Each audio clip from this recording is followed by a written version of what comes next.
21 months. That's how long Lionel Messi was supposed to spend behind bars. Instead, he paid a fine of €252,000, roughly €400 for every day of his sentence. He never saw the inside of a cell. Cristiano Ronaldo's case was even faster. A 23-month suspended sentence wrapped up in a 15-minute hearing.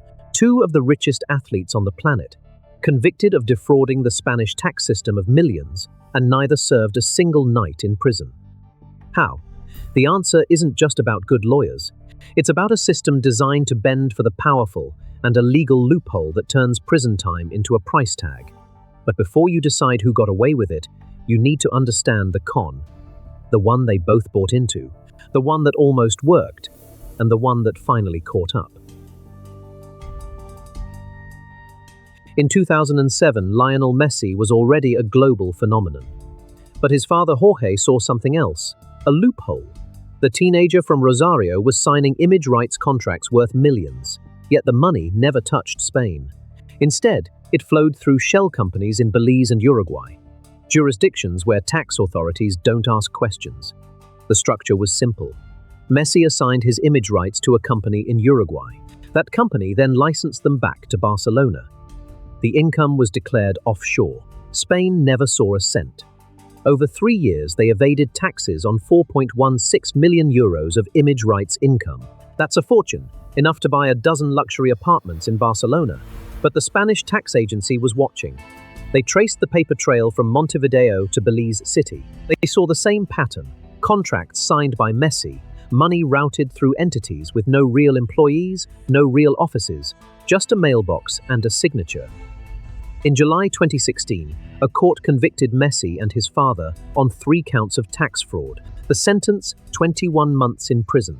The fine, €2 million for Messi, $1.5 million for his father. But the conviction was just the beginning. The real question was how they'd serve that time and whether they'd serve it at all. But how much money were they really hiding, and where? The mechanism was elegant in its simplicity. Messi's image rights, the money earned from endorsements, sponsorships, and his face on a billion screens, did not flow directly into Spain. Instead, his father Jorge set up a shell company in Belize. Then another in Uruguay. The contracts were signed there. The payments landed there. Spanish tax authorities saw nothing. Between 2007 and 2009, the Messis routed over €4 million of image rights income through these offshore entities, enough to buy a dozen luxury apartments in Barcelona. But the law has a long memory. When investigators finally traced the paper trail, they found a pattern: income generated in Spain, hidden in the Caribbean, declared nowhere. The tax office called it fraud. The court agreed. Yet Messi never spent a single night in jail. So what happened to his prison sentence? Subscribe to uncover how the ultra-rich navigate justice. The Spanish legal system had a quiet loophole. For a first-time offender with a sentence under 2 years, prison could be swapped for a fine. Messi's 21 months, longer than the average sentence for burglary in Spain, fell just inside that window. Therefore, the court converted every day behind bars into cash. €400 per day. That's the price of a mid-range hotel room in Barcelona. The total, €252,000. For a man who earned that in a single afternoon, it was a rounding error. But the law didn't care about his wealth, it cared about the principle. Yet the principle had a price tag, and that price tag was negotiable. The prosecution argued that a fine trivialized the crime. The defense pointed to precedent in Spain. Dozens of white-collar convicts had walked the same path. Messi was just the most famous, so the judge signed the order. The prison sentence evaporated, the fine remained. And Messi never saw a cell. But how does this compare to another football superstar's tax fraud case? Cristiano Ronaldo's case moved at a different speed. In January 2019, he walked into a Spanish court, pleaded guilty to 4 counts of tax fraud, and walked out 15 minutes later. The deal was already sealed. He paid €18.8 million, a sum that covered the evaded tax, interest, and a hefty fine. His sentence, 23 months, suspended, no jail time, no trial, no spectacle. But the difference isn't just the speed, it's the posture. Messi and his father fought the charges for years, insisting they knew nothing about the shell companies in Belize and Uruguay.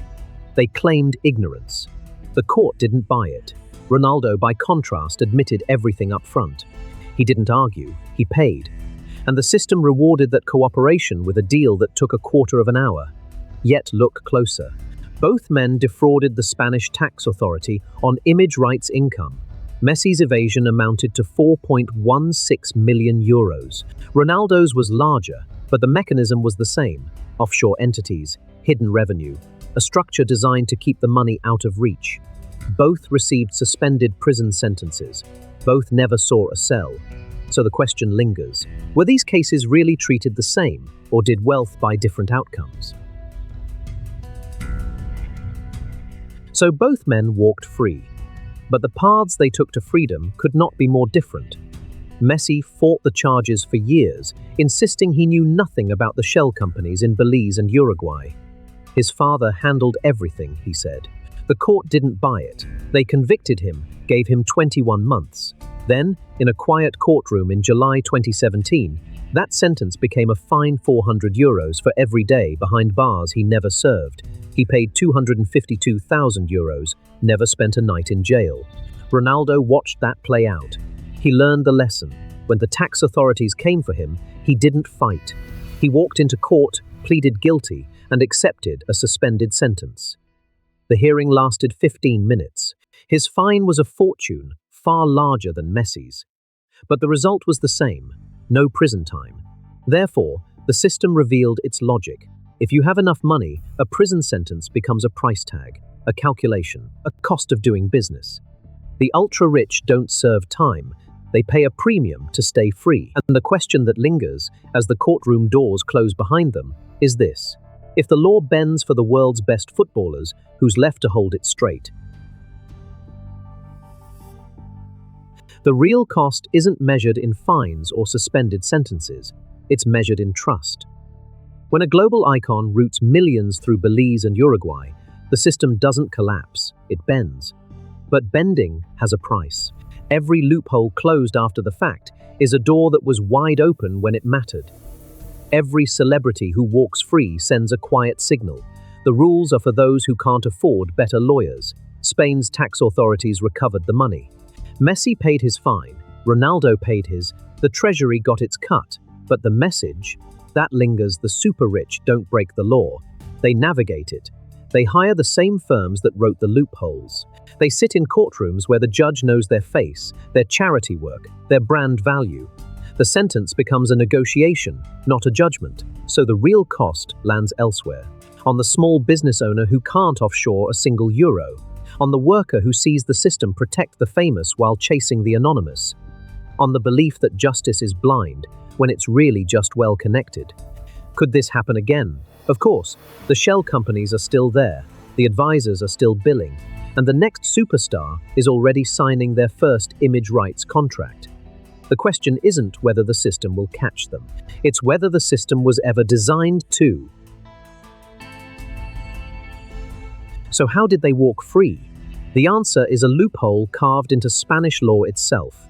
Any first-time offender sentenced to under 2 years can avoid prison if they pay a fine. Messi's 21 months. Just under the line. The court converted each day behind bars into €400. He paid €252,000, never saw a cell. Ronaldo's deal was even faster. He pleaded guilty in a hearing that lasted 15 minutes. Paid €18.8 million. Walked out with a 23-month suspended sentence. No jail, no handcuffs, just a signature. The lesson is brutal but simple. The system isn't designed to punish the ultra-wealthy, it's designed to collect. The fraud was a fortune to most people. €4 million hidden through shell companies in Belize and Uruguay. But for Messi, that was a fraction of his image rights income, 4.16 million evaded. The state got its money, the star kept playing. The fans barely blinked. This isn't about two athletes. It's about a machine that processes the rich differently. The same loophole that saved them is still open. So who's running the next one? The next shell company? The next quiet plea? The next 15-minute hearing that erases a crime? Stay curious, stay critical,